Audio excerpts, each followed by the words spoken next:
optimal minimalism. At this altitude, I can run flat out for a half mile before my hands start shaking. Can I ask you a personal question? Now would seem an appropriate time. What if I did the opposite? I'm a cybernetic organism, living tissue over a metal endoskeleton.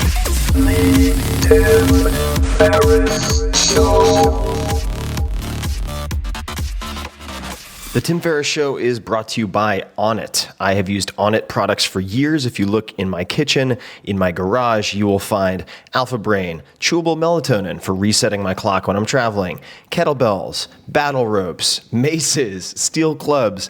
It sounds like a torture chamber, and it kind of is. It's a torture chamber for self-improvement. And you can see all of my favorite gear at onnit.com/Tim. That's ONNIT.com/Tim. And you can also get a discount on any supplements, food products. I like Hemp Force. I like Alpha Brain. Check it all out, onnit.com/Tim. The Tim Ferriss Show is also brought to you by 99 Designs. 99 Designs is your one-stop shop for anything graphic design related. You need a logo, you need a website, you need a business card, or anything else. You get an original design from designers around the world who submit drafts for you to review. You are happy or you get your money back. And I have used 99 Designs for book cover ideas for The 4-Hour Body, which went to #1 New York Times, for banner ads. And you can check out some of my actual competitions at 99designs.com/Tim. You can also get a free $99 upgrade if you want to give it a shot. That's 99designs.com/Tim.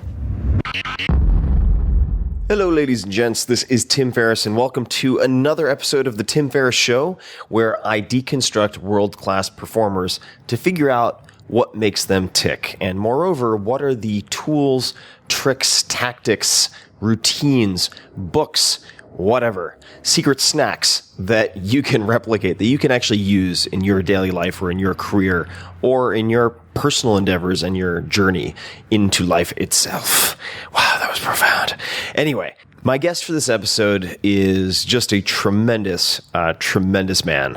He is an actor, writer, director, and producer. His name is Jon Favreau. I've been hugely impressed by Jon, and we've had an opportunity to spend some time together. He is a man of many talents. He burst onto the acting scene with his role in Rudy. Then he established himself as a writer with the iconic cult hit Swingers, in which he starred, and many of you have seen it. We have a lot of stories about Swingers, which I was surprised by, and I'd done a lot of homework. Then Favreau made his feature film directorial debut with Made, which he also wrote and produced. His other directing credits include Iron Man, Iron Man 2, Cowboys and Aliens, Elf, and that was a real turning point for him. So we dig into that, and I did not know that he was involved with Elf before I really dug into it. Zathura and Chef, which he wrote, produced, directed, and starred in. And the way he approached making Chef was very, very fascinating. And as someone who's trying to create myself in more than one way, I suppose, I'm creating books and podcasts and now TV shows, and I have news coming related to that. I was very, very interested in how he approached doing Chef, which I fell in love with. And that's actually how we ended up connecting. It was through Chef, and I went on Twitter, and then we connected, had a short exchange on Twitter, and we also ended up investing in a couple of startup companies together. Okay, so lots of commas. This guy does everything. Some of his recent acting credits include The Wolf of Wall Street and Identity Thief, and he's done much, much more. He is currently directing the live action feature film that I'm dying to see because I'm obsessed with The Jungle Book. This is Disney's adaptation, which is set to be released in April 2016. So without further ado, I invite you into the mind and story, some of which are very funny. The stories of Jon Favreau. Jon, welcome to the show.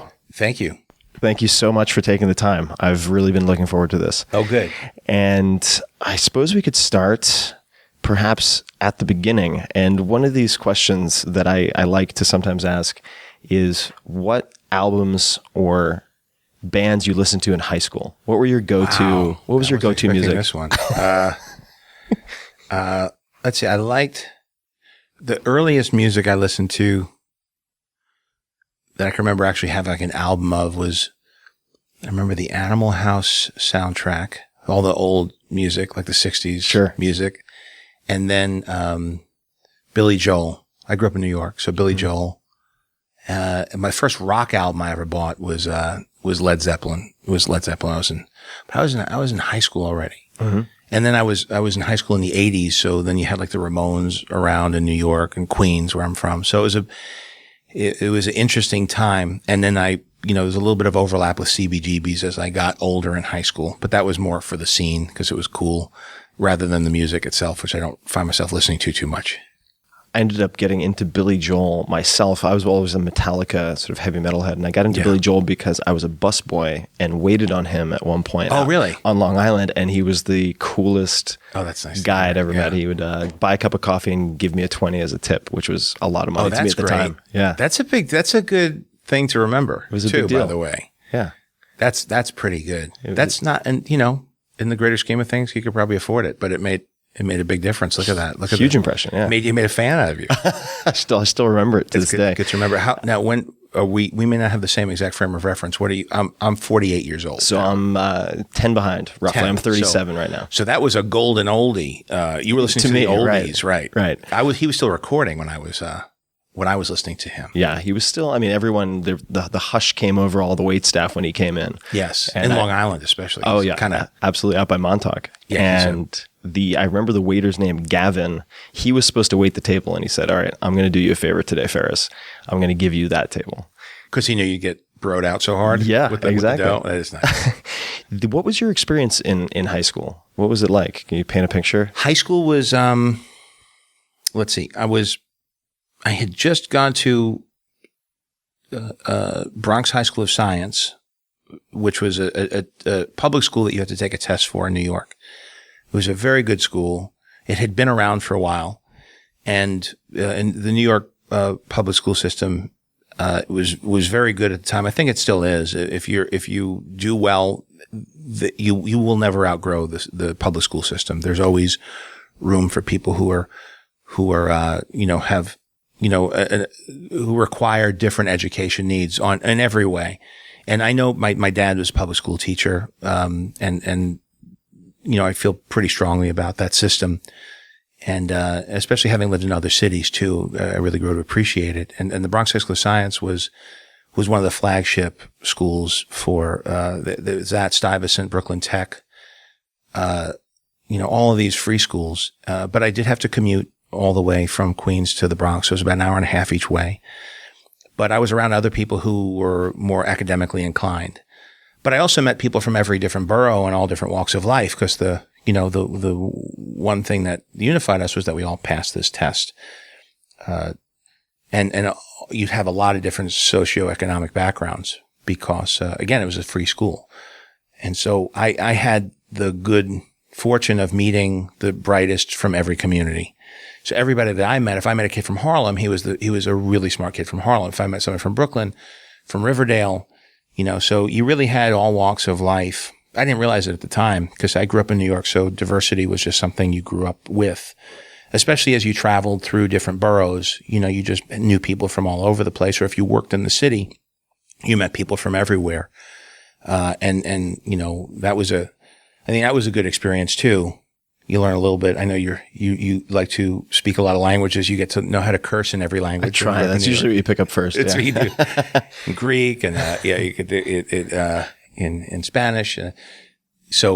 But it was, so you met a lot of great kids, but they were kind of nerdy kids. We weren't big on sports teams, things like that. The long commute time, a lot of homework. So I early on, the first thing from high school that I got into through that crowd was Dungeons and Dragons. That was something I was really into. Then I kind of outgrew that a bit, more socially than anything, but I always liked fantasy. I always liked that swords and sorcery stuff and science fiction. And then I moved more into, because remember I graduated 84. So it was the early 80s. That's when also punk rock was kind of in its heyday, and there were a lot of clubs downtown that were going strong that you could go to. So, and we were from all the different boroughs, so we were very comfortable going into Manhattan. That was kind of the central point for us all. This was still in high school. Still in high school. Never really was the kids from the city, from Manhattan, were more a little bit more socially advanced and could actually get into these clubs. Edgier. Yeah. We're from we're the Bridge and Tunnel crowd. So we didn't really end up in the nightlife too much, but you were exposed to it, and you were going down to Greenwich Village and hanging out in Washington Square Park, and also that was a lot of when I got introduced to cinema, because it was pre-VCR. The only way you'd see a movie is if it was in the movie theater, if it was on television, and so I remember going to a lot of the revival houses, first with my dad when I was younger, and then when I was in high school, going on my own down to like the Cinema Village. All around NYU down there were a lot of great revival houses, and seeing the films of like Kurosawa, Scorsese, and just being introduced to a lot of stuff I would not otherwise have access to. Was there any particular film that was the inflection point for you wanting to focus on that craft yourself? I didn't want to do it till much later. It was never a realistic option for me. So all the way through high school, college, it was never something that I thought I would do. It wasn't until I was 22 that I actually decided to try in earnest to get into entertainment. But I always enjoyed acting, and I always loved movies. And I was an usher actually during high school at an old ex-vaudeville house, the RKO Keith's in Flushing. And as an usher, you got to see, movies over and over again. And it was still the architecture, the projection room, all of it really felt like something out of a time machine. So I, was exposed to that side of the movie business first. And it was, it was really cool.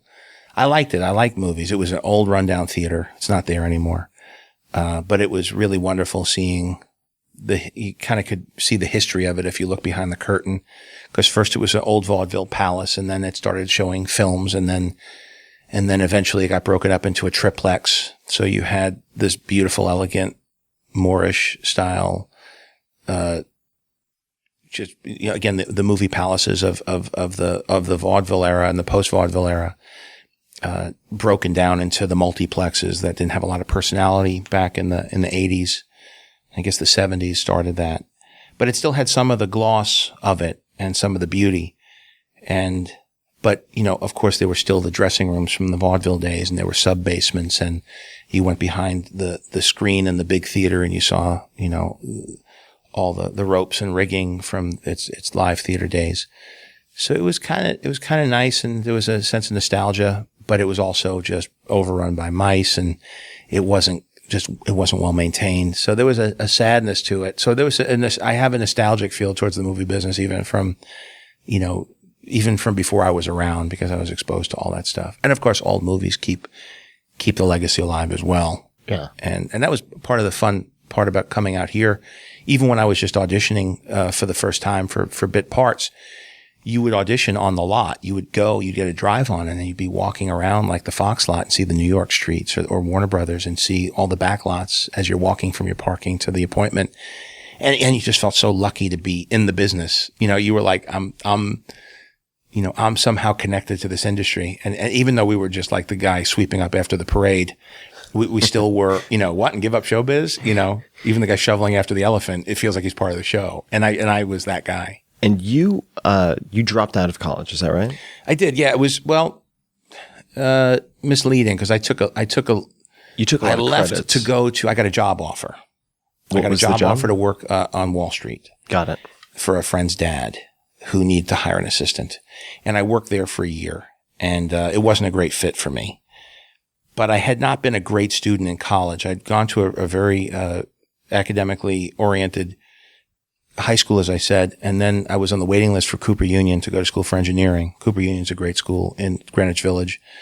That is, it's all scholarship. It would have been a great fit for me. And again, my family was, my dad was a teacher, so there wasn't we didn't have a lot of dough for a private education.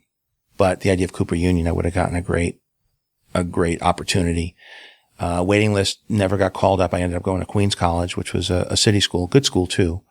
But never really found my footing. What I wanted to do was more interested in what was going on socially at school rather than academically. I didn't really have a major. I didn't find myself excelling. I got by, but I didn't excel. And then after I'd worked for a year and went back to school, then I got Dean's List straight A's, because that year of working in the real world really seasoned me a bit. And I got me, I think matured me a bit. And then after I was back in school and back on the dean's list, that's when I went cross country. And that's when I discovered, people doing improvisation in Chicago and decided I wanted to join that circus. And that's when I dropped out. Got it. And when you came back and were more seasoned and hit the dean's list, was that because of the structure of working in the adult world, or was it because you saw the benefits of focus rewarded in, say, a company, or what? Well, kind of the opposite of that. I felt that you at school, if you worked at all, it got recognized. There's every once in a while an asshole teacher that, I'm busting my ass and the guy's still giving me bad grades. But that's like a rarity. Usually, Right. if you're not doing good in school, you don't like the teacher. You're not coming halfway. You're not doing your job. But if you do your work, you'll get an A. And there's something real egalitarian about that. Whereas in the workspace, you're expected to bust your ass, and rarely do you get recognized for the work you do, because somebody else is they're either oblivious because they're so hung up on what they're dealing with, your boss, or somebody else is, there's weird office politics, or it's just expected of you to do your work. So it felt like a whiff of reality of the real world where it's not revolving around you. Whereas in school, even if you're part of a big lecture hall, at the end of the day, it's about you. You're paying money to be there. They're going to give you a grade based on the work you do, and it's focused around how you absorb and fit the work and how you fit into the system. In the workspace, you're a cog, and you can figure out how to move your way up, but it's not incumbent upon them to recognize you. You have to make your own way. So it felt like it felt like I was going back to a kinder, gentler situation when I went back to school, where I put in the same work I would have on Wall Street, and then I was getting straight A's. So it felt good. But I also felt in another way that it let some of the air out of the balloon, that I got a whiff of what real life was. What was waiting in the wings? It was kind of scary. That it was like, okay, now I'm going to work 50 weeks a year to get 2 weeks off. And I'm going to live in those 2 weeks, because pretty much everything happening during the week, you're either recovering over the weekends, everything's about getting ready for work. I just came home from work, decompressing and just getting back on the horse the next day. And especially in Manhattan, where I was commuting from the boroughs also. And then I had gone cross country and seen how everybody was living. And What sparked that cross country trip? I think it was that I had worked for a year, right? And I had saved up enough money for a motorcycle, and that was sort of a fantasy to go. You watch like Easy Rider. I was just going to say. That's the thing. Oh man, and so I went cross country, and there was a motorcycle rally in Sturgis, South Dakota, that happened to be lining up with when I wasn't in school or something. I don't even remember if I was in school. It's going back many years now. It was in the 80s. But I remember saying, let me go check this out. And then once I was all the way in South Dakota, a girl I was dating at the time was in San Francisco, and it looked close on the map. And I was like, let me just... You're like, it's only 3.5 inches. I'll never be closer. And that's back when, I was just thinking about this the other day. It was back before you could just go online and get a map. Like you had to belong to like the AAA and Triptych something, where they would send you maps with highlighters showing you the route. So you had this map that was like folded up in your saddlebag, and you would look at it. It really was like the Old West, and you're like on horseback going cross country, and it was such a long, harrowing trip. And I remember how many people in the country looked like they weren't enjoying themselves the way they lived, and some people were having a great time, but like there seemed to be a lot of variety in the way people lived and the lifestyles people had. And I think also, having grown up in a big city, I didn't realize what rural America was like, and really how big the country was, and how much variety there was. And also the other thing was how personable people are. And I was, here I was on a motorcycle and I was young and I wasn't, I was not user friendly. I didn't have the, Buckminster Fuller banker look. I was, a guy climbing all, covered with dust and young and New York plates on my bike. And people were really cool to me. Like people really, if I broke down, people helped me out. I helped other people out.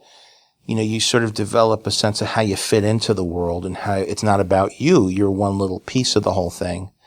And you start to appreciate how big the world is and that you have to figure out how to fit into that. Whereas I think your whole life, especially the way I was brought up, it's more about how does it fit into my world. So it's that perspective that, I think we all continue to struggle with as we get older, how we fit into this whole thing, how this whole it's not fair feeling is one that you feel a lot more when you're young than when you're older. There's something magical about motorcycles too, being part of the environment as opposed to inside the bubble that is the chassis of the car. Yeah. Would not recommend it, by the way. Yeah. Very dangerous. I'm not, my buddy is in a wheelchair now who introduced me to it. It fits in really well with your sense of, invulnerability that comes at that age.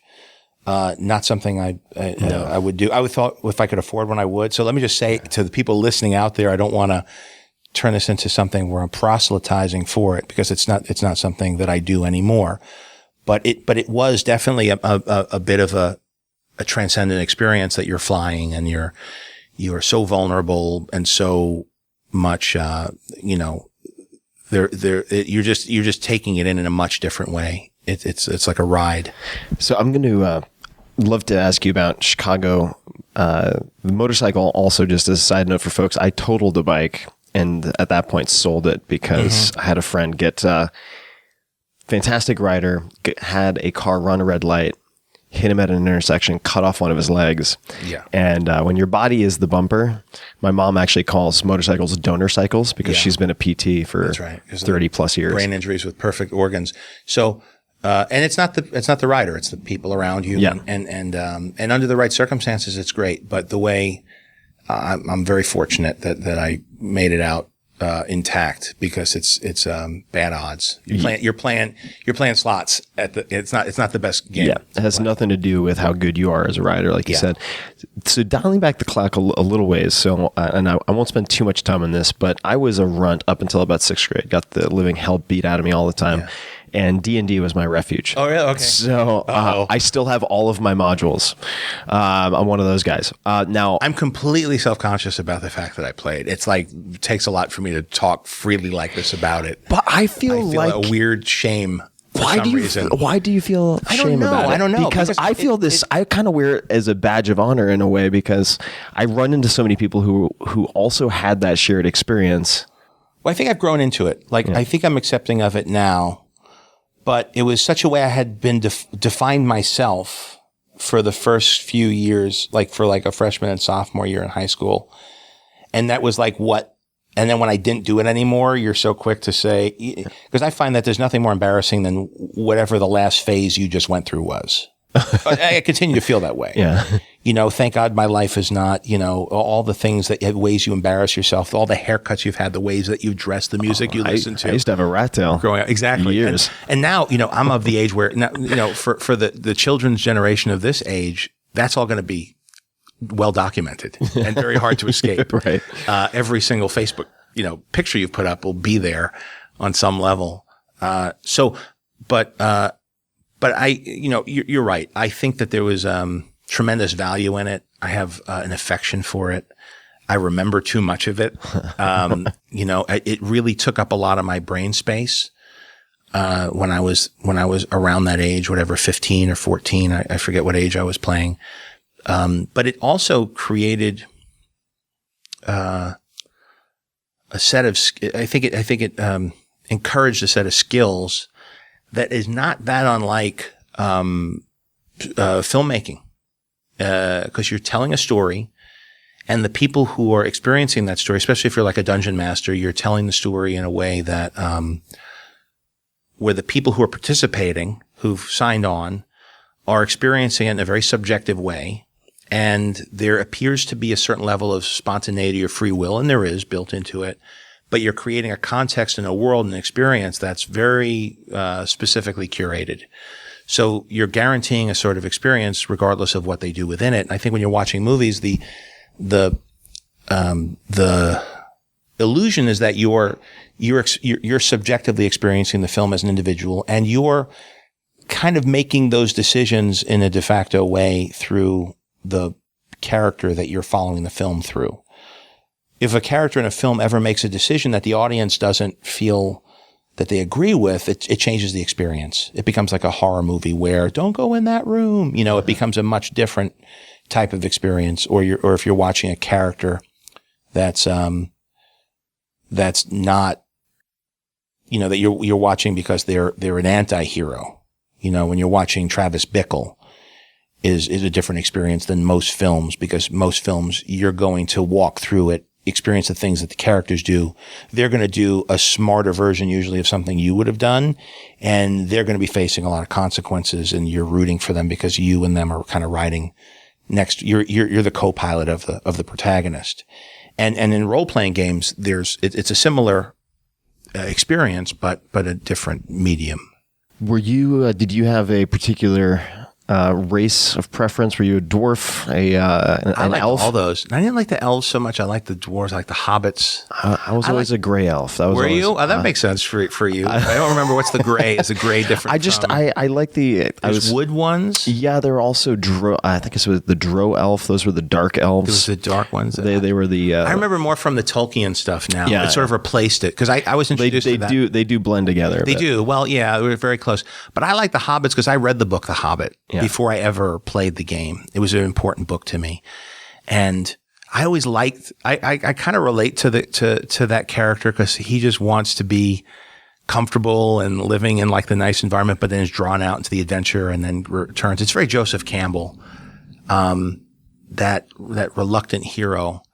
And I think that that's a good metaphor for what I've experienced is that I've never jumped into the stuff, I guess maybe there's been a little bit of boredom or unrest earlier in my life, but generally I kind of like, I like some kind of things kind of boring, but then every once in a while there's a little bit of that adventure blood in me that forces me out of it. I think we're different people from knowing you have more self-preservation instinct. I think or it's complacency or something. But I do it kind of in spite of who I am, as opposed to because I have this wanderlust and I can't sit still. I just get bored sometimes, and I want variety, or I get something captures my fancy, and I get really curious and want to try something new. I'm an only child. I tend to do it more for me, I find, than to show other people. I tend to be very What is the itch that you're scratching? What that novelty satisfies, do you think? I don't know. I think it's different as I get older, because now it becomes about what impressions I had from younger in life and things, on that checklist of, how people buy the car that they never could afford later, or they, or they date the girl they couldn't date. There's a sense of somehow, working on your scorecard. But for me, it's like I want, as I get older, especially, it's like I wanted to try to sculpt. And I started sculpting literally. Yeah, literally like sculpting. And I'm lucky that I work with such talented people of all different diverse skill sets in the movie business, that when I want to sculpt, I talk to somebody who's an expert sculptor, and they put together a little package for me and a list of tools I need. And next thing you know, without a lot of wasted time, I'm sculpting. I always drew. Yeah. And I always would sculpt a little bit here and there, whatever, if I was in like a class or playing with the kids, Play-Doh, and Daddy was always good at making step aside, kid. Let me show you how it's done. Well, yeah, you get a lot of when you go parent teacher day or whatever, the kids would bring Dad to school, whatever that thing is, when Daddy could make something cool out of Play-Doh. You get respect around some the street cred. Yeah. So what material were you or are you using? Now Chavant, something called Chavant, which is one of those, I think it's petroleum based or wax based, clays that doesn't dry. And you have to heat up to get it to That's be how you get these pliable. blocks that look Yeah. kind of like plastic explosives, I Yeah, guess. kinda. I know what you're talking about, yeah. And it was developed, I think, for the automotive industry, so you get some really nice textures out of it.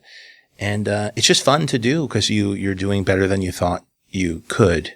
Now, why sculpture as opposed to, I wanted to be a comic book penciler for about 10 years, so I did a lot of illustration. Why sculpture as opposed to something else like watercolors or? Oh, because I don't know. There's something fun. I did it because you could give it to people. Yeah. Okay. You know, it's like a thing. It's like a substantial thing that you have, or you could display, or you could give, or cast into a metal, or I don't know. It just seemed kind of cool. I was messing around on the set of Jungle Book with we had blocks of wax because there's a sequence where we have big beehives that we had to cast, and we had to cast it out of wax so it interacted in a way that was realistic. And so we had blocks and blocks of beeswax around. And so while I was on the set, on the many hours sitting at the in the director's chair, I had a block of wax sitting there for about a month. And then next thing you know, I asked for something to carve it with, and I got like some little carving tools. And next thing you know, I was carving a bear. And next thing you know, it's like I pull over all these artists that are working on this. So, well, how should I do? Well, the ears are a little far back. Move this a little far. And so I was getting pointers, and everybody who would pass by, oh, that looks like a bear, you know? So it's a little bit, oh, what a good boy am I? And something to see at this age, honestly, it's like, I'm very happy to be working in the field that I am. I feel like I'm learning constantly, but I understand why. I think like Nick Nolte, I heard like loves glass blowing. Like I get it. I get why that's exactly the type of thing to be doing. And I did, actually, my experience was with cooking. I read your book, by the way. I know I've told you this, but let me tell you this on the podcast, the 4-Hour Chef. When I was preparing to do Chef, I always liked watching. Which blew my mind. I've said it to you, and I've said it on the internets, but we're going to dig into that. Okay. But lovely movie. Thank you. It was a great movie, an important film for me, because it just, you know, it allowed me to deal with themes that I felt were important, but also it gave me the excuse to learn from great chefs and work in the kitchens of great chefs to prepare for acting in the film. And I loved cooking, and Roy Choi, the chef who really was my partner in this, as he was preparing me when we first started, he said, a chef, because he was telling me these things to teach me, but also to understand insight as I told the story to make the film one that he and the community would like. He said, when a chef sees a bag of shallots, they get excited because they're going to get to peel all the shallots. and which I thought was confusing at first, but then after going through the culinary training and everything, it's true. There's something very meditative about preparing your mise en place, because you're dealing with sharp implements and you have to get it perfect, and you can't hurt yourself, and you can't really do anything but this thing, but it doesn't require all of your brain at the same time. And so you get into this really cool zone where everything's so thoughtful that you're doing.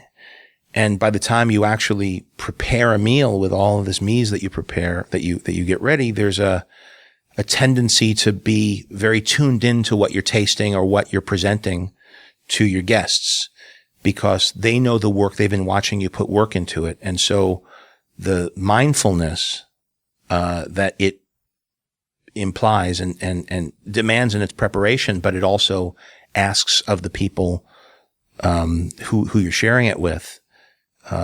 It creates a nexus point of all the people where you're all sharing a common experience at one moment, which is something I've grown to appreciate, and is a very elusive dynamic. As a dad, it's very, being very, very present as you, spend time with your kids, making sure you're not checking your emails when you're tucking the kids in, and with friends and as a husband, it's not something I did effortlessly a decade ago. And it's something that I've grown into. And I find that people, as they mature, they start to value that more. And so everything I look to do, whether it's sculpture or, I would be a glass blower. I would love to play with that. It seems fascinating. Or, any of these hobby type things, or the cooking, is all about being very present in that moment. And it's a good, it's a good counterbalance to the, intensity with which I approach the work that I do. I think the word mindfulness is so appropriate for cooking. And I found that what used to create so much stress, such a stretch response in me, which was preparing food, has now become, like you said, almost this meditative practice where I could meditate in the mornings, and I tend to do that. But I also find that if I just make dinner 2 or 3 times a week, and you have these knives, so you have to be present state aware, it has a tremendous decompressing effect.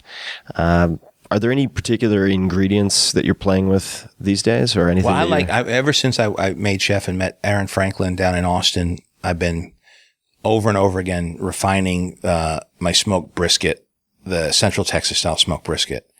And to me, that's like alchemy. You know, there's a certain amount of technique in the trimming and in the way but mostly it's about leaving it alone. It's almost like baking in that way. Like it's chemistry and changing little factors, but it's taking whatever it is, 14 hours to see how it turns out.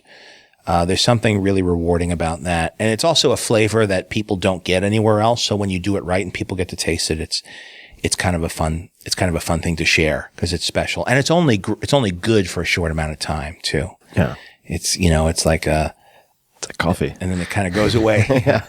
And then I like that. I like, simple pasta dishes, very simple ones. You know, like there's a pasta Scarpetta. The restaurant Scarpetta makes a really good pasta that's just in a tomato sauce that you could find online the recipe for. But making the pasta from scratch, infusing the oil, starting the tomato sauce from Roma tomatoes that you blanch and peel and slow cook and mash down into a sauce, and then mixing it with the infused olive oil, and then cooking that with the pasta water and getting the right texture. And again, it's amazing, but it's only good for just a few minutes. And then with the pasta dishes is great because you pull together a group of people who are interested in doing it. It's a great thing to do if the family's all vacation someplace or you're over at a relative's house. Especially because I have less and less things to talk about because my context is so different from everybody else's that, you know, if we talk about movies, it's not, you know, I'm thinking about the other things than the people talking to me were thinking about. And, you know, there's so little overlap with most people that I meet that cooking is great because it creates this context where everybody is on equal footing and everybody has a different skill set. And it becomes a real, a task that you have to be, you're interdependent with. And I find I have endless patience to spend time with people that I don't know very well if you're working on a really exciting cooking project. And then at the end, we all serve it together and we really feel like we fought a war together. Oh, yeah. It's a great bonding thing. I'm working on a kitchen in my house that's geared towards having like groups of people cook that feels more like a restaurant style. Big tabletops. Yeah. And all like open shelving and, you know, everything that you'd see, you know, beautiful in the way a restaurant's beautiful, not beautiful for a house, but the people who like to cook, it's like the perfect, like a lab. And, it's fun because, you know, you're all gathered around and I did it, my experience, the first time I did it like that was at the Skywalker Ranch, which is where we mix the sound for a few movies. I've been working with them, I think, since Iron Man.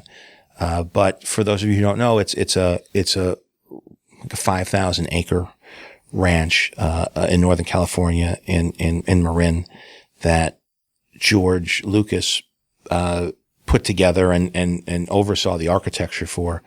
And it's, started off as just a sound facility, it looks very low tech. It looks like a winery almost, but beautiful rolling hills with cattle grazing, Victorian house on the hill where he does his editing and where he uses his home base, and other technical buildings that have cropped up around it.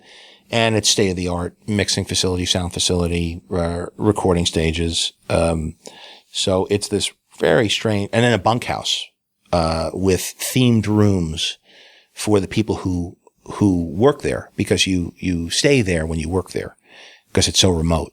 And so each room is themed for either a director or a writer.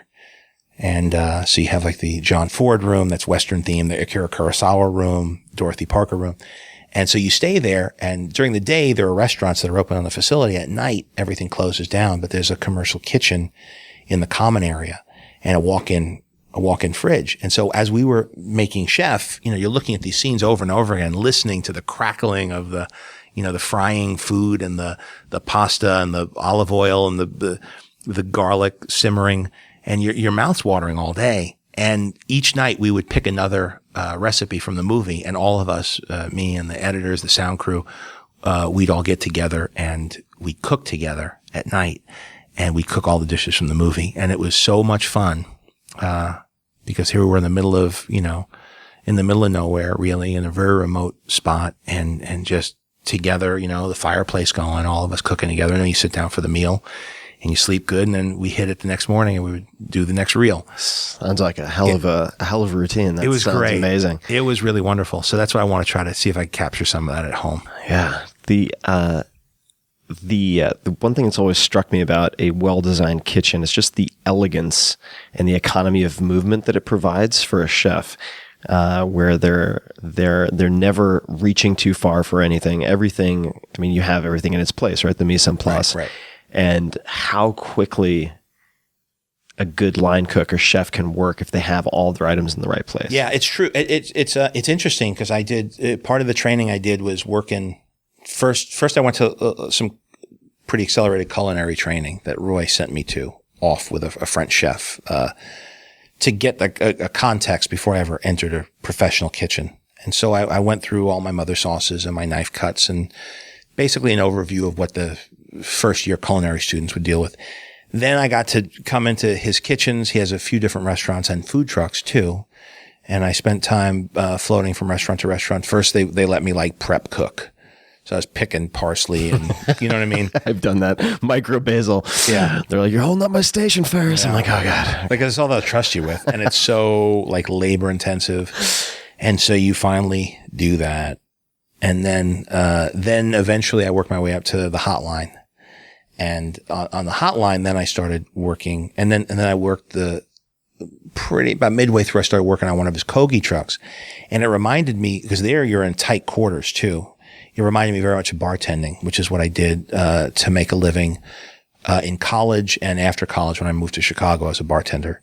And, there's that dynamic of getting in the weeds. It's kind of halfway between being a chef and being a server, because you're preparing things, but you're also dealing with the public and you're not doing anything that complicated.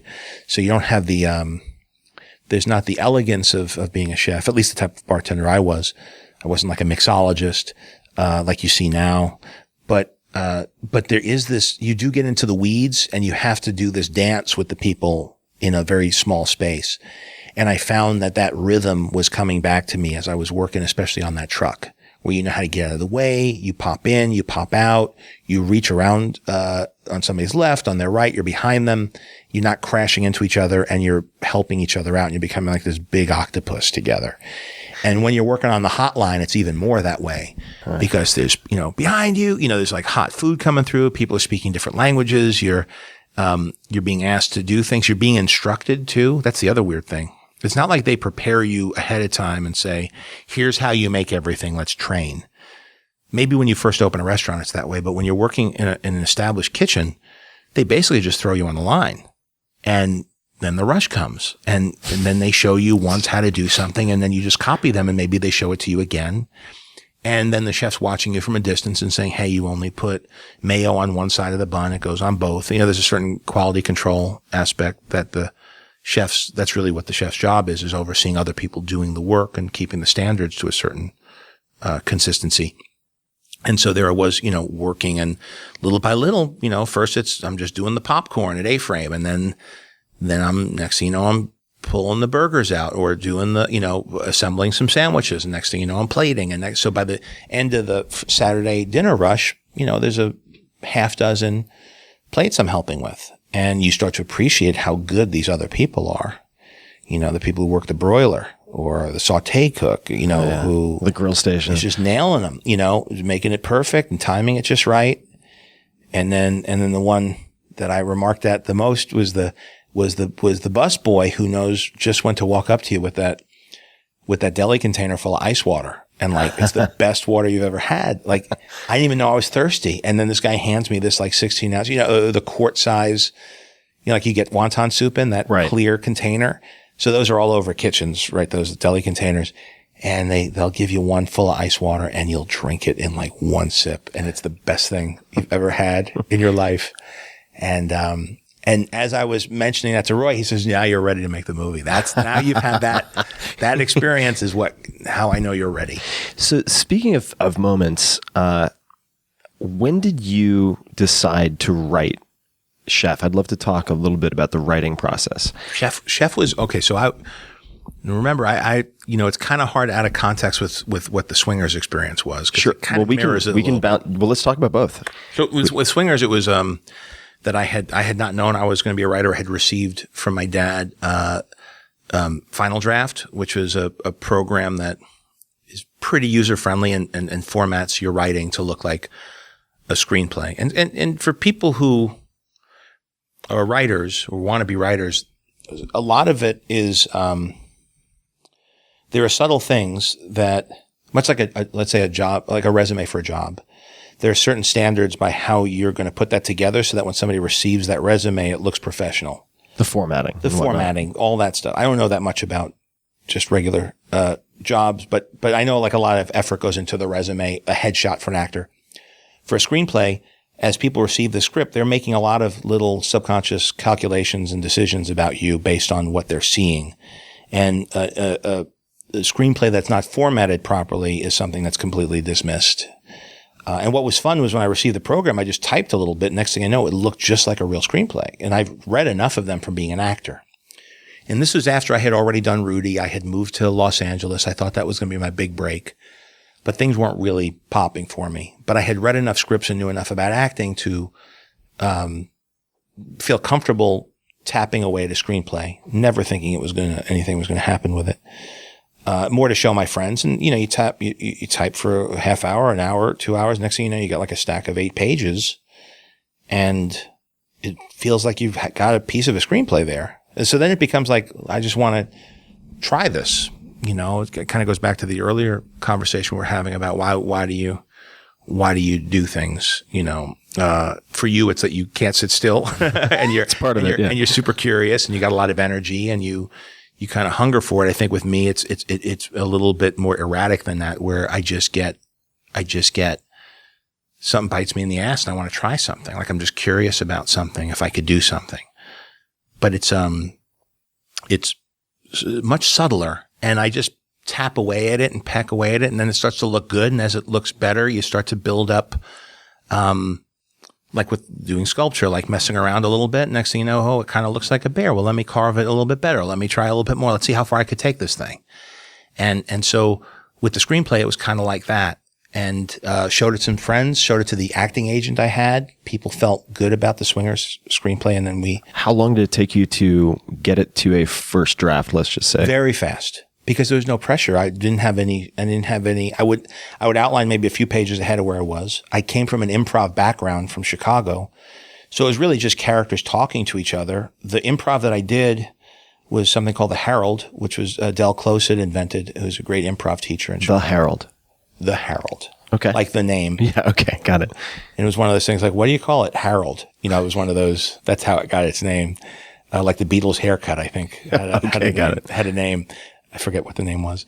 But there's, it's long form. So you would start off and take one suggestion and do 3 different scenes with different characters that were unrelated, all inspired by this one suggestion. And then you would have 3 beats of those scenes. And by the end, they would all interweave and connect and come to some greater statement about the suggestion than just a short form joke oriented improvisational skit would. So it's looking to bring improv into revealing as a higher form to reveal greater truths about the suggestion by forming a group mind with a team of improvisers who are used to working with one another. That was the aspiration for that. But it did give me a set of skills, having done that in Chicago for a while, that, you're self-editing, you're knowing when each scene should end, you're bringing the next scene to begin maybe after some time had passed or with a plot point that had occurred. And, you're learning story. You're learning story the hard way. You're learning a story in front of a bar full of people who paid $4 to be in there, and they want to be entertained and laugh. But the laughter doesn't last if there's no story. Story is the king. And, you think it's about the laughs, but really it's about investing in the story being drawn in. And so I guess I had enough skills from that, and also read enough screenplays and maybe the Dungeons and Dragons and stuff, and being a storyteller, knowing how to create a little bit of a world that, here I was, unfolding the story about this group of friends in Hollywood, set in the same world I lived in. I had broken up or been broken up with at the time, about a year earlier. So I was still, that was fresh in my mind. So that was one of the characters' dilemmas. And, although it wasn't really, autobiographical, there were enough things that I could draw from, what's the expression from Glengarry Glen Ross? Always tell the truth. It's the easiest thing to remember. Yeah. Draw upon, if you're going to talk about a neighborhood, talk about the neighborhood you grew up in, talk about the neighborhood even if it's not you. But you're going to have a more consistent world that you're developing than if you're putting them on Mars and you don't understand Mars. So, a lot of things got slugged in, and I wrote it fairly quickly, about 2 weeks. 2 weeks. It was very quick. And it didn't change really that much after that. Did not change. Did not. But I had written like sketches and things. Did you write it start to fit? Did you write it? You wrote it from the beginning to the end? From the beginning to the end. A few things changed, not much. 10%. Got it. Over time. And that was in final draft. Yeah. Yeah. It was a good. Was Chef the same way that you did it start to finish? So Chef, I didn't, I'd written Maid after that, a few years later. And then I had been hired as a writer based on Swingers to do script doctoring and things. And that's where it gets tough, because when you start getting paid to do something that you used to do for fun, you don't want to do it for fun as much. And what was nice about it is that you could make a living enough to, for a single dude to be able to buy a house over a few years and, drive a new car, or newish car. But you can make a living just being a writer for hire, because they're always looking for people with fresh takes and new ideas in the writing area, because the very established writers are all, they're busy. You get hired to do one thing that could keep you busy for a year. So there's always room for another writer once you kind of make that list. Unfortunately, if you're not on the list, you can't get in the door. And Swingers put you on the list. Swingers put me on that list. So I went from an actor, and also people kind of knew me from my acting from Rudy. And so there's a bit of a novelty of being an actor that they recognize and know, and you're already used to being in those rooms. People know who you are. You know who they are. You already have representation. So it's easier to get into that system. So, that was a bit of I wouldn't say it's a life hack, but it's, am I using that term properly? I think not. I think that I'm trying to sound like I fit on your podcast here. Oh, you already fit on the podcast. Okay. You're doing great. I think it seems like you gave yourself sort of more tickets in the raffle, so to speak, than a lot of people, because you had the writing, acting, directing, irons in the fire. Not all necessarily. That's at that eventually, point. but in the beginning, remember, I'm trying to break into another field. Right. So I'm like seeing how far I could take this thing, and the acting thing got me more raffle tickets in that sense. But it was an interesting way into writing, and much like how acting was a really interesting way into directing, because in directing, one of the disadvantages that most people other than me had was that if you're going to direct, the only way you can show people you're a director is by directing. There's no apprenticeship per se in directing. It's not like assistant directors. There's an apprenticeship. You could work your way up from a PA, work your way up to second AD to first AD. You will hit the top of the food chain by learning from other people who are better than you. There's no room on the set for the director's assistant is not another director. The director's assistant is somebody who was a PA, somebody who worked in development, somebody who's, I don't think I've ever met a director whose assistant was a director in training.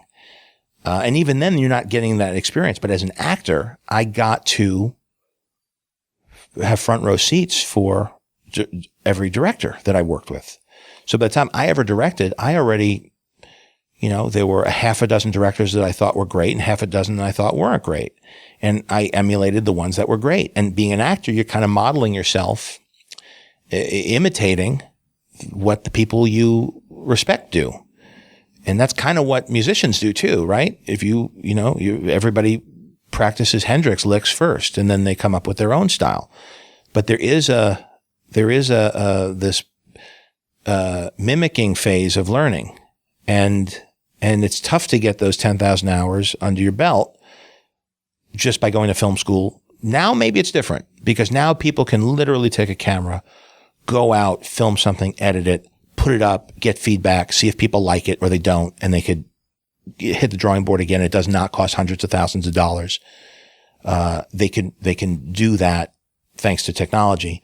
But the time I was coming up, that wasn't even an option. Swingers was done as cheaply as you possibly could for that quality of a film, and that was almost $200,000. And Clerks had been done even cheaper than that. The budget was $200,000? 175, something like that.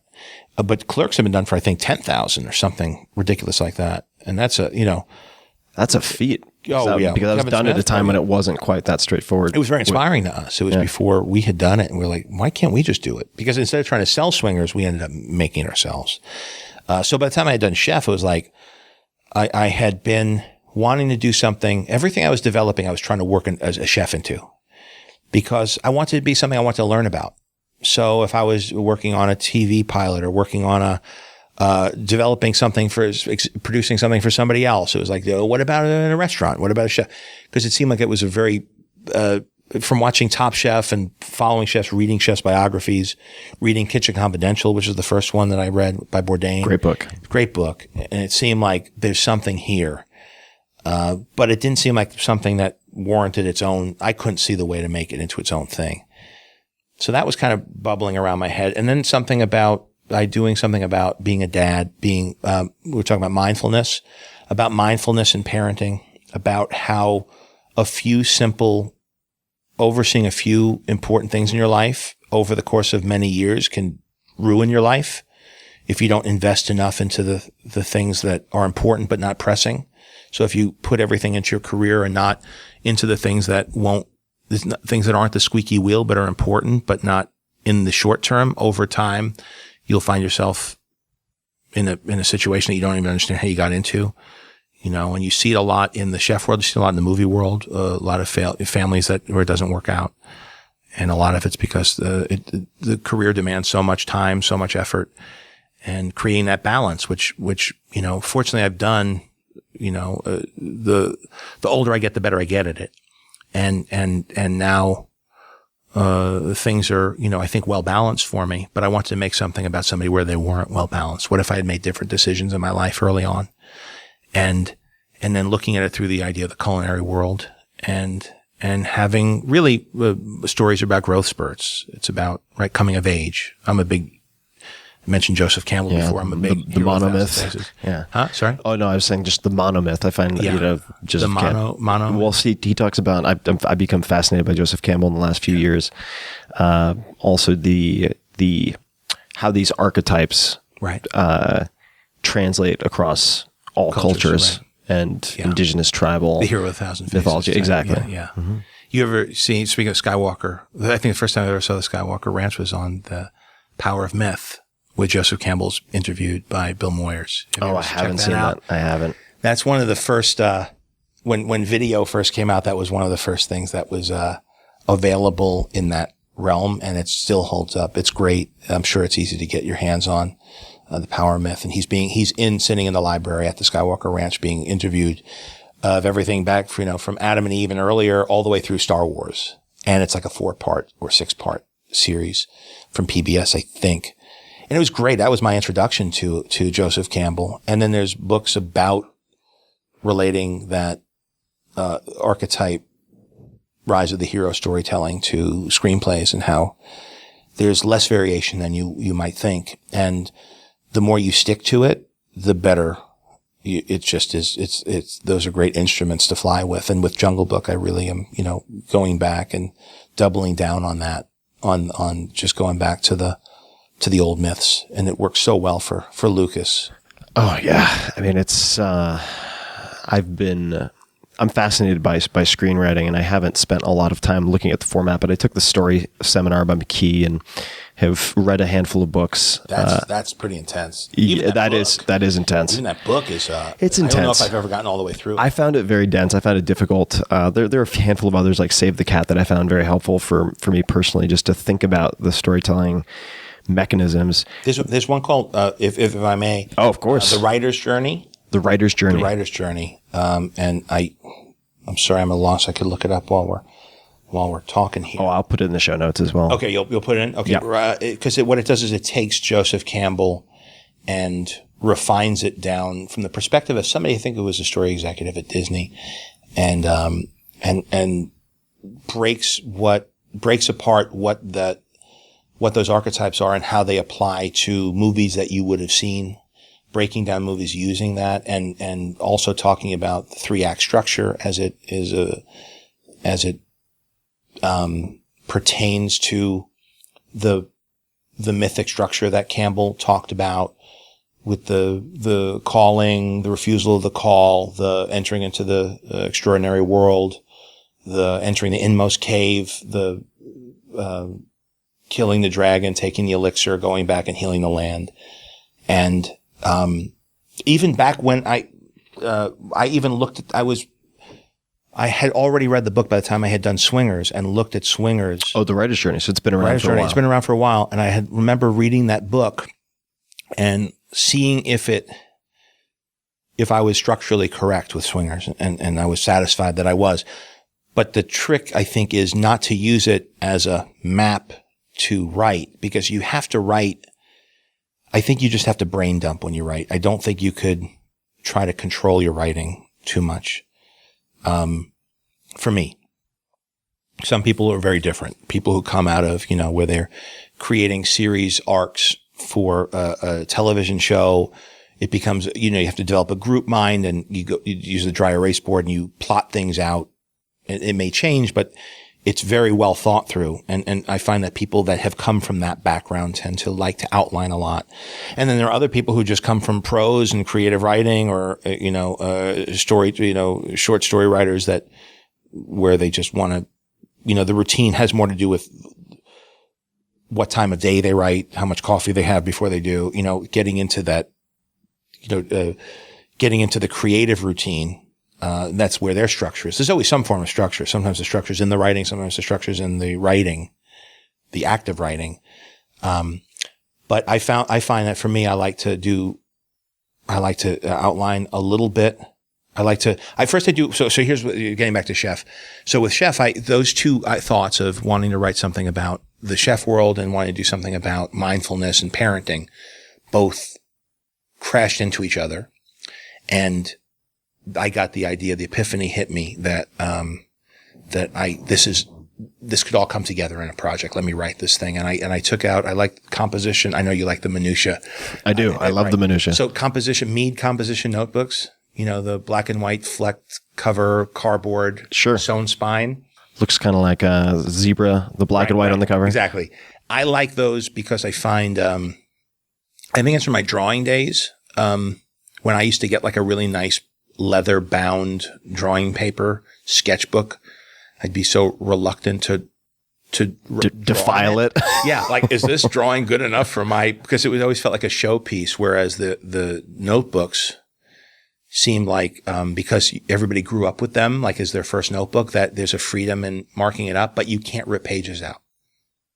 Right. So you can't self-edit, because if you do, the book falls apart. So it's not like a spiral. You can't use for me, you can't use a spiral. So I have, for everything I've done, and there's a lot of incomplete projects, I'll get a composition notebook, I'll date it, title it, and then just start filling it with sometimes stream of consciousness, sometimes a list of movies that I want to look at that relate to this, a book, a image, something, and it becomes my, that's where I just brain dump. And so for Chef, I was actually meditating. And the two things hit each other. And usually if I'm meditating, which I try to do at least once a day, although I don't always, but I find that in part of the distraction of meditating, creative thoughts might pop into my head, but that seems to be a distraction. So I have to push past those. It's kind of like on the highway entrance. First you have everything you're worried about hit you. Then you start to have, creative thoughts that are interesting and inspiring, but those will trick you into not meditating too. So like these are all obstacles that you have to kind of pass by. And then you get into the good part, if there's such a thing. I know you're not supposed to judge it or think about it but you get into that brainwave or whatever that thing is that seems to be the experience that when you meditate that you seek, that kind of baseline, thoughtless, mindful, the void, floating in the void. I don't know if I get as far as the void, but for me, that's how I feel. But yeah, that's good. I don't know if I'm that good. How do you meditate? What type of meditation? Just do you focus on your breath? Do you focus on something else? That TM or breath, or I try different things. But now, honestly, it's like I don't even. It's more of like an exercise now. Like I know how to get to. I think it might be a brainwave pattern. I don't know, but it's a state of mind that I could hit without really tricks. I kind of just takes me about 5 or 6 minutes and I could get there. Do you sit in a chair with your feet on the floor, or are you legs folded? Different. I try not to lay down because you fall asleep, right? Yeah. But I try to do that. I used to do it. I haven't found a place it's nice when you could do it at the same time every day. I just switched from production to post-production on this. So I haven't gotten into my routine. I haven't been doing it as much as I should, or as I'd like to. But in the middle of it, I got the idea for Chef hit me and I let myself stop, which I don't usually do. And I took out a pad and I just scribbled out like 8 pages of ideas and thoughts and left it alone and then read it. And it had, if I look back on it and read those pages, it really had 80% of the heavy lifting done as far as what it was about, who was in it, who the characters were, what other movies to look at, what the tone is, what music I would have in it, what type of food he was doing, the idea of the food truck and the Cuban sandwiches and Cuban music and he's from Miami and so it all sort of grew out from that. And then I went ahead and I have enough half-written screenplays that I just forced myself to keep writing every day. And so this only took me a few weeks too to get the first draft. But the big thing was I was so scared of it's like the Kubla Khan dream, the poem Kubla Khan, right? It wasn't that the story that it was a dream and only part of it was written down because he forgot it all. The poet, I think I have that. I think I have that right. Going back to school, I don't remember if I'm getting the details right, but the idea that sometimes you feel like when you're writing a story or a screenplay, if you let enough time pass in the first draft, you get off of that kind of, get out creative of the zone run you're on. Yeah. Because I don't think it's something you control. I think it's something you access. And I don't think, I'm not to say it's from some other mystical place, but whatever that part of your brain that it comes from is not a part of your brain that you necessarily can force to do what you want. It's not fully domesticated. Right. Yeah. You gotta kind of trick it into doing its thing. And when you did the brain dump down into the composition notebook, do you take then, I'd imagine these are not necessarily in chronological order. It's just a full on brain dump. It is. It's what, some of it's chronological, then you go back and hit another part of it and then run it through again. And so it does go on little tears. It's like a pitch session, except you're alone. And when you said tone, what would be an example of tone for a movie? How would you sort of write that down or describe that? I said like Eat, Drink, Man, Woman opening. Like that stuff, right? Fantastic movie. Big Night. A lot of it's movies. A lot of it is Buena Vista Social Club soundtrack. Food truck, Cuban sandwiches. The Son, there's a divorce. They've been separated, but they get along. And he's stuck. There's a critic coming. This is Ratatouille. There's only so many cooking restaurant movies you can make. And the guy is preparing he goes to the farmer's market and brings his kid with him. Like, so there's moments, there's vignettes, there's images. And some of them are sequences and some of them are movies. And sometimes it's movies that are in your memory. And then when you see the movie, it's not that, but it's the version in your head from what you remember of a movie. And then Kitchen Confidential. I remember referencing that a lot and who the characters are. And I wanted a lot of Latino cast members, because that's what was really Kitchen Confidential. I remember like that's really what kitchens were and what I saw and what it was and never what was depicted. And how does that, how does the vibrance of that culture with the music playing in the kitchen and then they're cooking food that's not that. And then in being,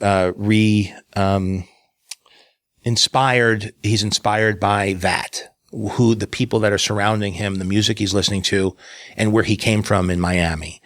And maybe that's the type of food he used to cook, and now he's cooking very trendy, user-friendly food that wasn't inspiring to him. And being frustrated by not being inspired by his art is no longer inspiring him, and he's hit an impasse. And the impasse is affecting both his professional life, but in a way he's not aware of his personal life too. He's stuck, spiritually stuck.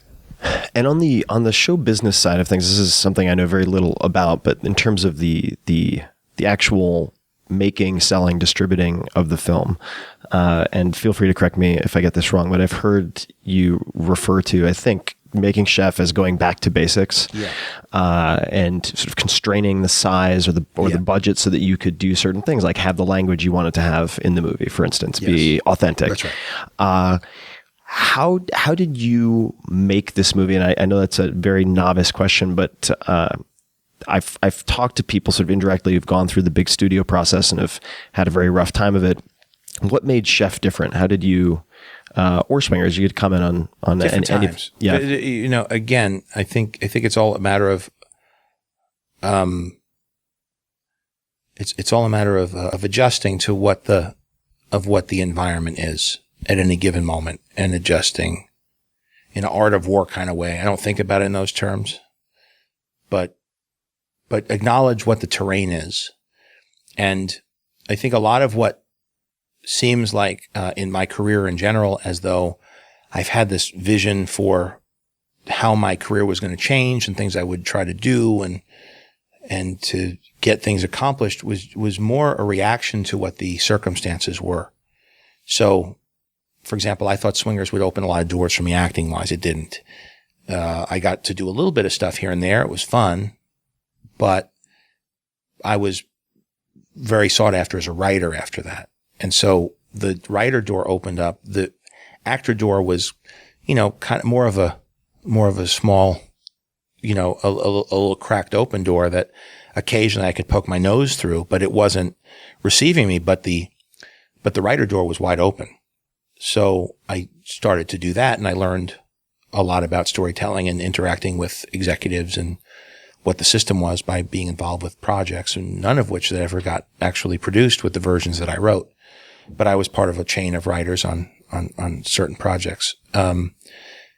So I was pretty good at adjusting to what path was available to me and finding something interesting about what was available, but without ever feeling that I was compromising, but just trying to check out something that could be cool and not getting in my own way of saying, why shouldn't I be a writer on this? Why not pitch this take on a movie? Even though I've never done a rewrite, why not go in there and talk to them about this? And so I think I've had enough confidence to not be scared to try something new, which I think is something that gets in a lot of people's ways. I think people get in their own way a lot.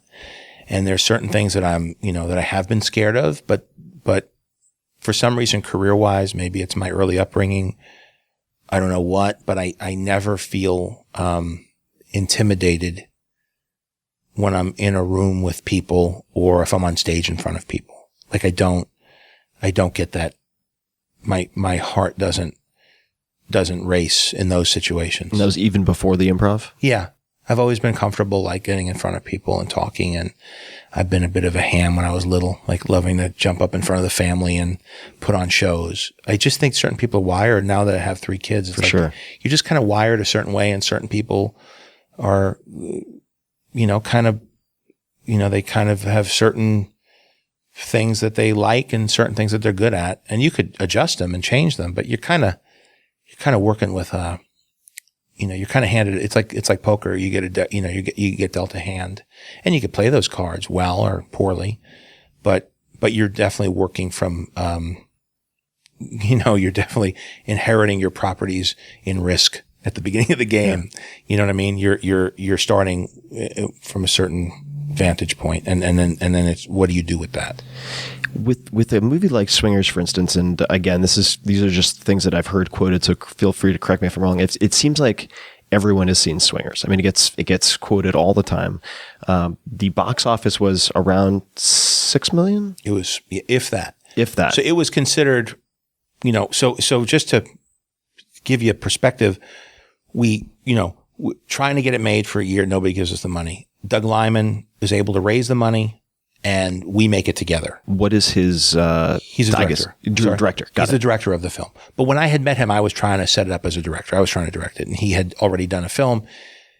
He was just part of a circle of friends, and not very. I wasn't very close with him, but I knew him through somebody else, and he was somebody who had directed. And so I had, bought him a cup of coffee. He talked me through lenses and was preparing me for when it was time for me to direct. And then in that process had said, look, I know you, hopefully you will get to put this thing together, but I can raise the money. And so we agreed to creatively be partners on this thing. And we made it a much smaller budget than I thought was possible. This was the $200K This or was so. the $200K that he was able to bring and figure out how to bring that movie to the screen with that budget, with the experience that he had. So that it happened. We tried to get into Sundance. And not to interrupt, but was that financing from sort of independently wealthy individuals, or was it from companies? Or I think it was more like that. Yeah, I think it was more the connections that he had from growing up in town and being involved with, there were people that he knew that were willing to bet on him. As some of it was based on stuff he had done already, and some of it was, that he, had passion about this thing, but he was able to get secure the financing. Got it. So the first experience was that, then we made it, and that was a real seat of the pants. And then we didn't get into Sundance, which was our goal, was to get in. That was the be all and end all for us. And I don't know if it was that it wasn't finished enough, or we had just pulled it, a cut together for them, or it was screened on videotape versus a screening. Who knows what it was, but it was incredibly disappointing to us. So it felt like all was lost. Then we put up, after Sundance Festival, when everybody had gotten back, we had done our own screening in Los Angeles for the cast and crew and invited some distributors to it as well. And it played extraordinarily well there. And then we had multiple buyers, and, you don't have to be in Hollywood to know what that means. More than one person is interested. It's a whole different dynamic. And now there was a bit of a bidding war over it. It ended up selling for $5 million. And those are distribution rights. Distribution rights. And so we were riding high. It was, and everybody wanted to interview us, and everybody wanted to feature us in their magazines, and we were like the next thing. And so in like the year between when it was acquired and when it came out, we were riding very high. Vince had, I think, gotten cast in the sequel to Jurassic Park, which is about as big as you can get. And everybody who was nobody was now had a seat at the table, had another shot,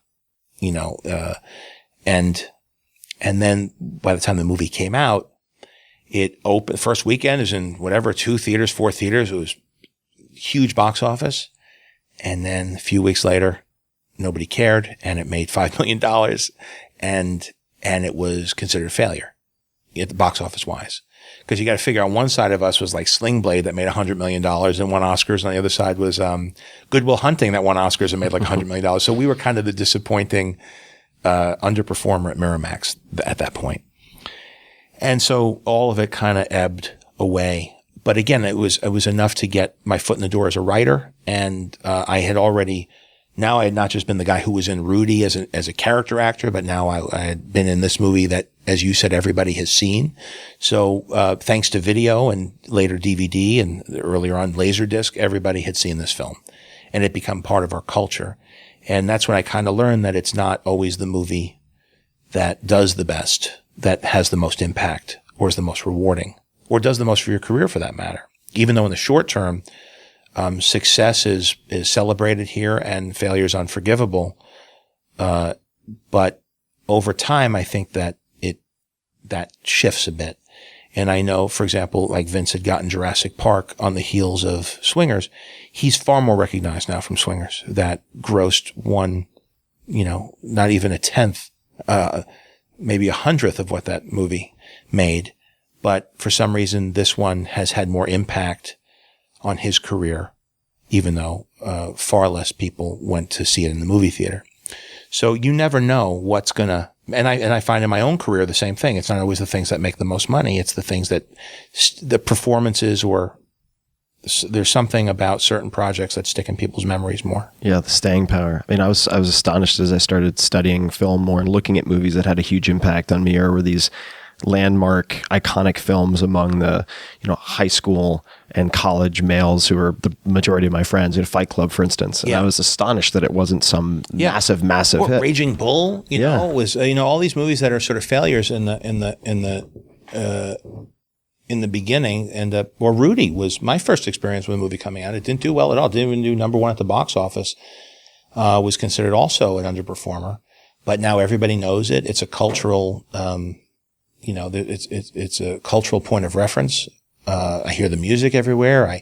People refer to it constantly. So like those are the ones where you make the ripple, the cultural ripple. And that's honestly the thing that is most exciting. That's the most appealing to me, is how can you make that kind of impact and affect people and either touch them, entertain them, make them laugh, make them feel connected. That's the part that's the most rewarding at this point in my career. And I am keeping an eye on the time. I know that you've been very generous with your time, and I'll only take a few more minutes. It would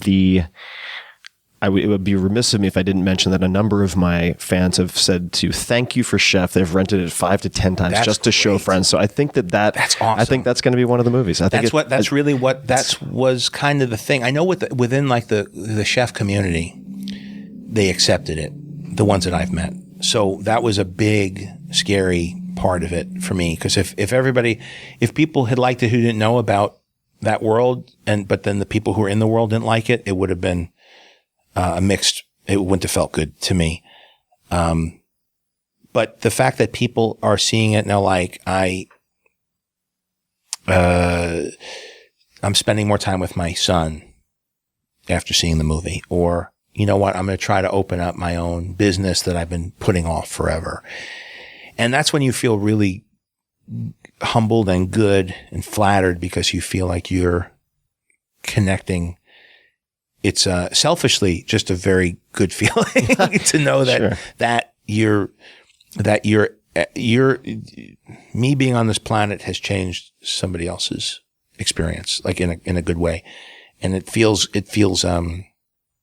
you feel connected to people, which I think is kind of part of the trip here. That's part of the goal. Oh, for sure. Well, I think anything with a basis in storytelling at some point, I mean, you're making a lot of connections through this. I think we are hardwired for this Joseph Campbell-like experience, even in our own lives. I'd love to ask just a couple of rapid fire questions. Sure. The first is, when you hear the word successful, who is the first person who comes to mind? Wow. Oh, I like listening to this on your show. I don't like answering it. Let's see. I guess just knee jerk. Gates.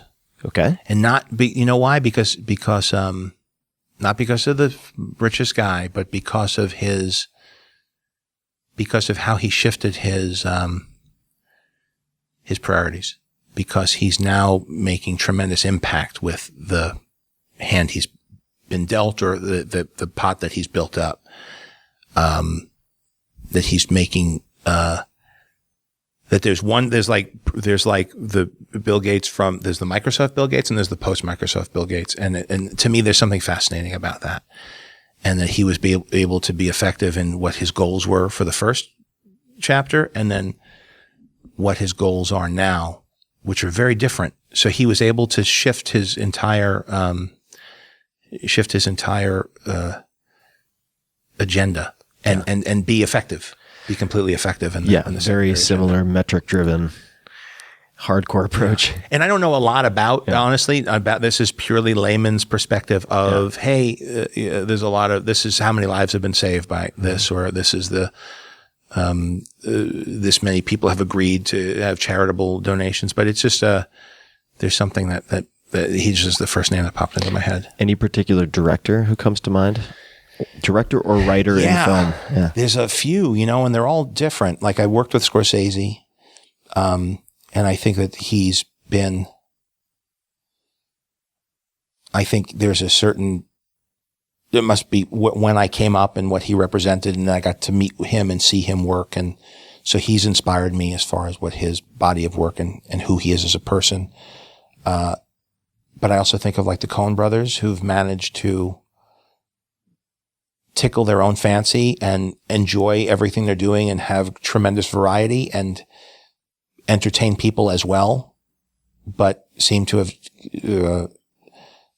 maintained a certain balance, a healthy balance between their work and their private lives. And I haven't dealt with them that much, but they seem like genuinely like well-adjusted, normal, nice people who happen to make really exciting, cool movies. And then Jim Cameron, who's sort of the other end of the spectrum, who's kind of the guy who's reinvented aspects of the industry over and over again with tremendous enthusiasm and also just a sharp intellect that's into solving problems and changing the way we do the magic tricks. And I've certainly inherited a lot of the ground that he broke with Avatar, with Jungle Book, a lot of the same technology, a lot of the same people I'm working with. So there's I've healthy respect. And then Walt Disney is another one who I had researched quite a bit back around the time of Iron Man 2 when we were referencing him in the Stark Expo and the old Stark archives. But he was a bit of a techie at his time and a bit of a storyteller too. And so he was doing what he was doing at his time seems like what Pixar's doing now. It's like cutting edge technology, great stories, great emotion, telling stories with a different set of tools that nobody ever had before. And there's something really, to me, I think, he's one of those key figures. Oh, total hacker. They display a bunch of his old cobbled together MacGyver-like rigs at the Disney Family Museum in San Francisco. Presidio. Yeah, which is amazing. What is the book that you've gifted the most to other people? Actually, The Writer's Journey was one of them. I've given your book. I've given 4 Hour Body to people. Well, thank you for that. I've given that. Those are the biggies. I'm trying to think if there's anything else. I did when I first started off in acting, I gifted Grodin's book to my family. His first book, It Would Be So Nice If You Weren't Here, because it really told the story about how difficult it is when you're first starting off trying to be an actor. And he had such a great voice. Other than that, I can't, none are jumping to mind. That's 3 though. That's plenty. Good. That's plenty. Last question. Actually, they're 2. They're pretty quick. The first is, what advice would you give to your 20-year-old self? Wow. He wouldn't listen. 30-year-old self.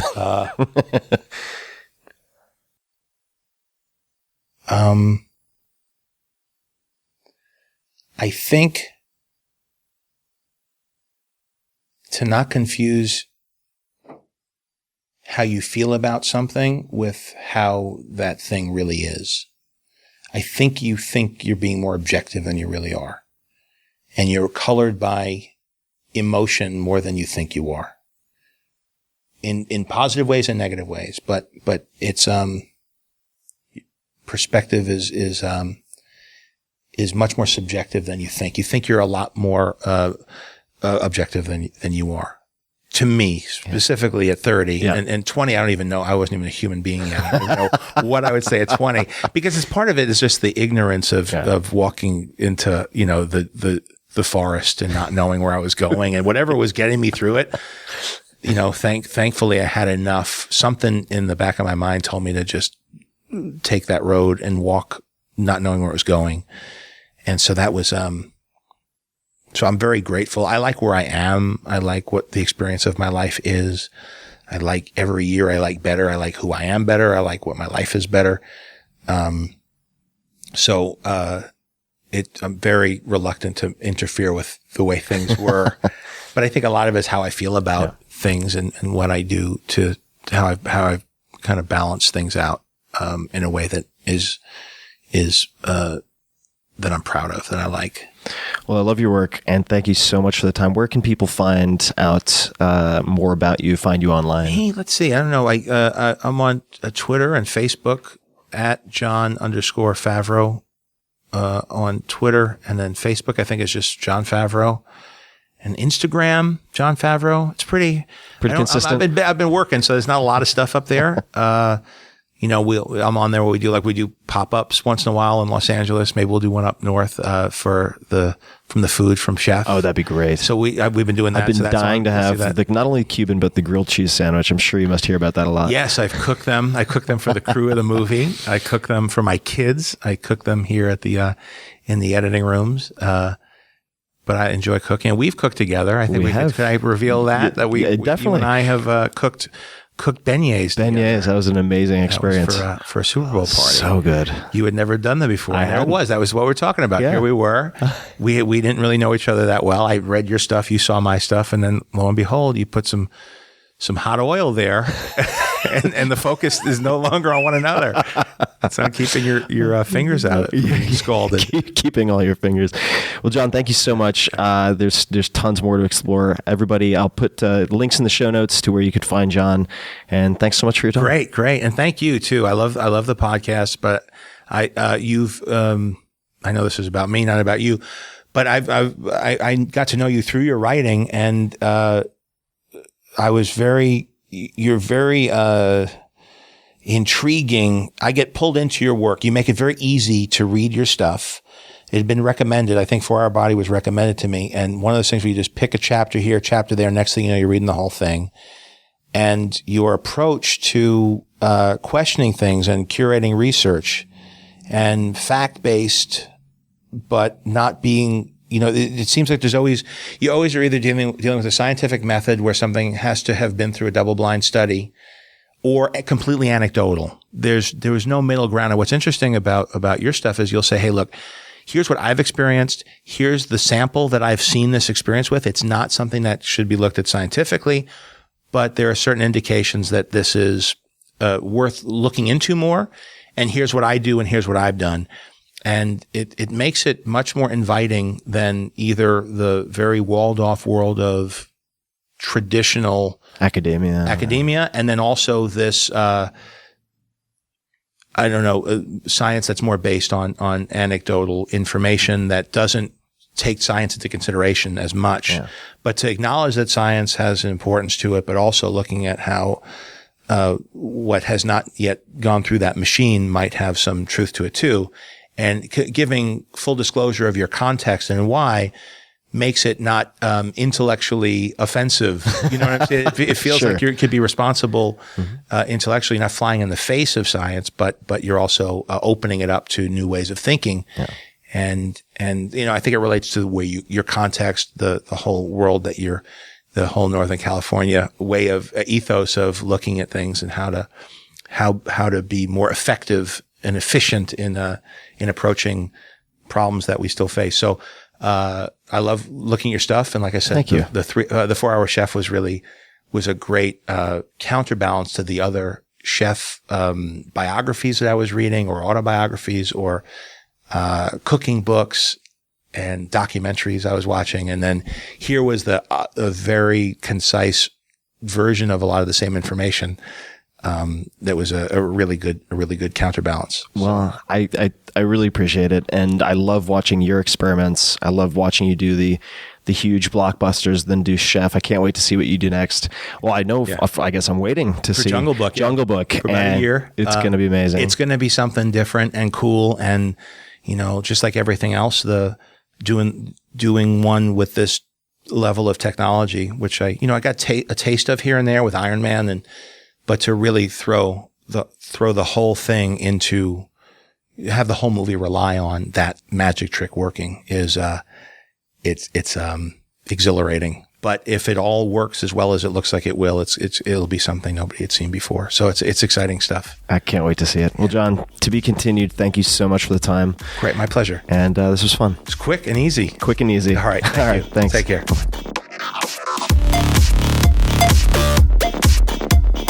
The Tim Ferriss Show is brought to you by Onnit. I have used Onnit products for years. If you look in my kitchen, in my garage, you will find Alpha Brain, chewable melatonin for resetting my clock when I'm traveling, kettlebells, battle ropes, maces, steel clubs. It sounds like a torture chamber, and it kind of is. It's a torture chamber for self-improvement. And you can see all of my favorite gear at onnit.com/Tim. That's ONNIT.com/Tim. And you can also get a discount on any supplements, food products. I like Hemp Force. I like Alpha Brain. Check it all out, onnit.com/Tim. The Tim Ferriss Show is also brought to you by 99 Designs. 99 Designs is your one-stop shop for anything graphic design related. You need a logo, you need a website, you need a business card, or anything else. You get an original design from designers around the world who submit drafts for you to review. You are happy or you get your money back. And I have used 99 Designs for book cover ideas for the 4-Hour Body, which went to #1 New York Times, for banner ads, and you can check out some of my actual competitions at 99designs.com/Tim. You can also get a free $99 upgrade if you want to give it a shot. That's 99designs.com/Tim. And until next time, thanks for listening.